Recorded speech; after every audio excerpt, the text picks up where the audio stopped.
دوسری مرتبہ ملک الموت نے پھر اجازت طلب کی اور حضرت فاطمہ الزہرا نے یہی جواب دیا، اور تیسری مرتبہ ملک الموت نے اس قدر بلند آواز میں اجازت مانگی کہ ان کی آواز کی ہیبت سے گھر میں موجود ہر ایک چیز پر لرزہ طاری ہو گیا، تمام چیزیں کانپ اٹھیں۔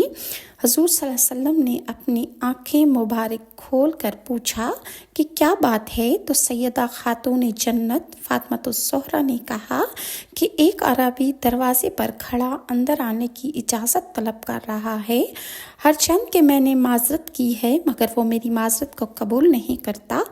تو رسول اللہ صلی اللہ علیہ وآلہ وسلم نے ارشاد فرمایا، اے فاطمہ، کیا آپ کو معلوم ہے کہ یہ کون ہے؟ حضرت فاطمہ الزہرا نے عرض کیا، اللہ اور اس کے رسول بہتر جانتے ہیں، مجھے کیا پتا کہ یہ کون ہے؟ تو آپ